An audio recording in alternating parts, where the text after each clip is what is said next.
Hello, and welcome to another exciting episode of Red Letter. Now, if you have been following along with the series, you know that the reason we're calling it Red Letters is because we're studying Jesus' words, which appear as red letters in our New Testament. So if you have your Bibles, go ahead and be getting them because we need them today. As we're studying Jesus' words, I want us to really dive into the chapter. We're going to be looking at chapter 8. Now, this is interesting because we're coming right off of the Sermon on the Mount here as we open up Matthew chapter 8. And we're going to be looking at some things that are dealing with him coming off the Sermon on the Mount. And so, with that in mind, let's go ahead and dive into the text. So, in Matthew chapter 8, we see at the very beginning, Jesus cleanse a leper. Now, if you don't know what a leper is someone who has a skin disease or a condition. Now, this is not just leprosy, actually, but leper could have been used to classify a big number of skin diseases and things like that. And the thing with a leper is, they were believed to have these diseases that could be transmittable.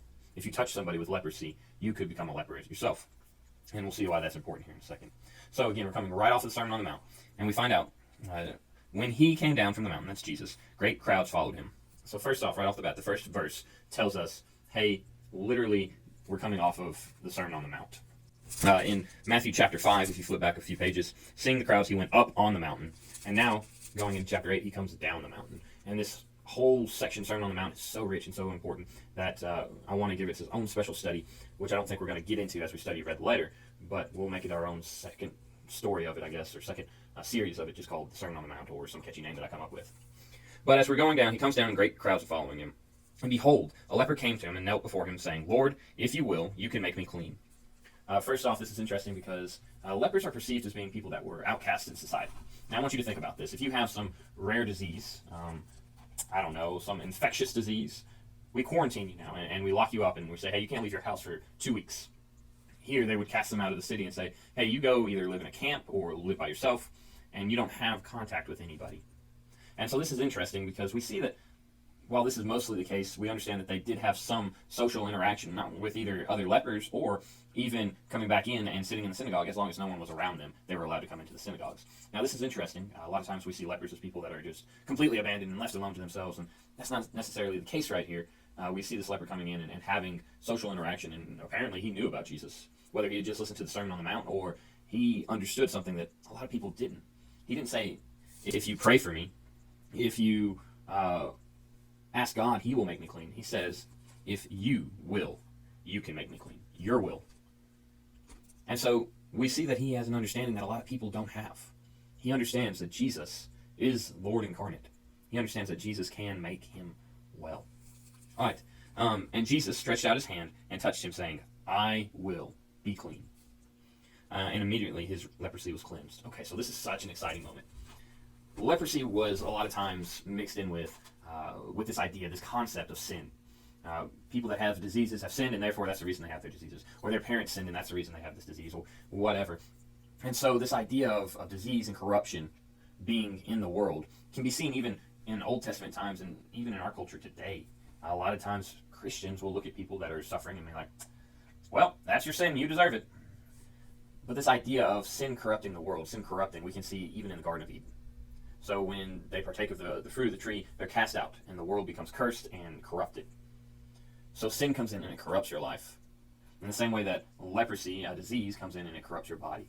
And so this idea of not touching a leper or not being clean if you touch a leper. So there's a ceremonial washing that you had to go through. If you touched a leper, you had to go be clean and make sure that it didn't come up on you, and then go show yourself to a priest, and he'd be like, okay, you don't have leprosy.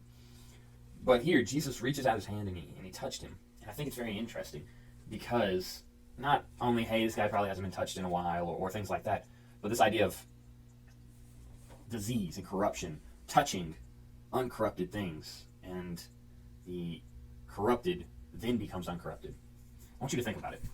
If we have a piece of watermelon and we're eating it outside and it's dusty and it's like a dirt ground there, and it's very dusty, it hasn't rained in a few days, and you drop your piece of watermelon, what happens to it? Well, all that dirt just sticks to the side of it, and it makes it really disgusting to eat. If you've ever dropped a watermelon, you know that it picks up everything.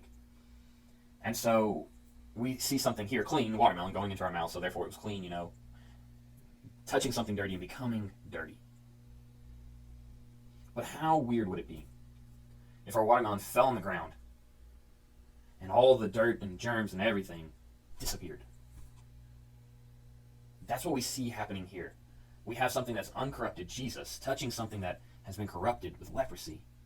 And instead of Jesus becoming unclean, he makes the leper clean. That's not the end of the story. And immediately the leprosy was cleansed. And Jesus said to him, "See that you say nothing to anyone." All right, this is a common practice of Jesus not asking him to say anything. But I'm curious about the reason why here. It's very interesting that we see that Jesus has developed a disconnect, I guess, with the Pharisees and the scribes. They don't like him, and at times he really doesn't like them. But he says to, and the priests, along with the Pharisees, scribes, and priests, "See that you say nothing to anyone, but go show yourself to the priest and offer the gift that Moses commanded for a proof to them." Some translations say a testimony to them. Now it's interesting. I was talking about how Jesus and the scribes and the Pharisees and the priests kind of have a bad relationship. And it's interesting that we see Jesus say, "Hey, go show yourself to the priests." Because it's possible that Jesus told him not to say anything. Because if he went to the priest and they're like, "How'd you get cleansed of leprosy?" And he said, "Well, Jesus made me well," then the priest would say, "You're not cleansed." But if if the man with leprosy went to a priest and said, "Hey, I've been cleansed of leprosy," and they look at him and he's like, "Who did this?" And he's like, "It happened," then the priest will be more than likely to say, "Yes, it's true." Because if they admit that Jesus cleansed this man of leprosy, then they admit that Jesus has the power. And they don't want to do that. So that could be an answer here of why Jesus says, "Hey, don't tell anyone." Another one is because he might not have wanted a lot of people to be coming to him. See, I don't think it's that one. No, that doesn't make any sense.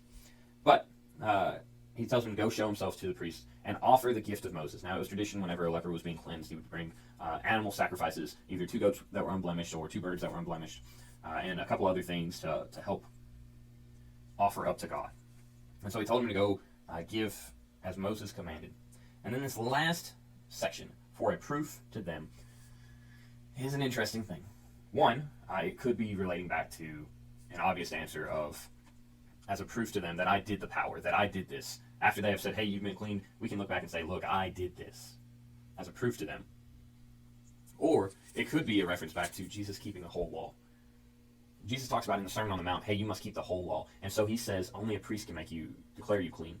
So he says, "Go see the priest. I've made you clean, but go see the priest to be declared clean." And so this was a practice in the law, and Jesus is keeping the law. And so it might be a proof to them that Jesus keeps the law, even though this man is clean, obviously, because Jesus touched him. He still had a proof that he was following the law by showing the priest that he was clean. It may also have been a proof that Jesus was not only willing to keep the law, but one that is turning it upside down and saying, "Hey, even though I do these things, it's still required for you to check them." And I thought that was kind of an interesting take on it. So that is the story of Jesus cleansed the leper. And we see Jesus' words here teaching us something that we don't usually see a whole lot. One, we see Jesus saying, "Hey, follow the law. Follow what has been told and what has been said." And so he does this so as to not give any problems with the priests or the Pharisees and scribes. Has there ever been a time in your life where you've done something just to do it? To make some people happy, to make some people enlightened? Why do you think Jesus wanted him to do it now? Or why do you think Jesus acted in this way? Are my questions. Have you ever had to do something like this? And why would Jesus do this now? He's God. He's ruler of all. Why would he ask for the priest to make sure that this dude's clean or to keep things right? So this will be an interesting discussion. We'll meet in our Zoom class at 7 p.m. Sunday night. 7 p.m. for the junior high, and then 7:30 for the senior high. We're looking forward to that, and I'm super excited about it. That's all we have, and I hope this story opens up a whole new world for you.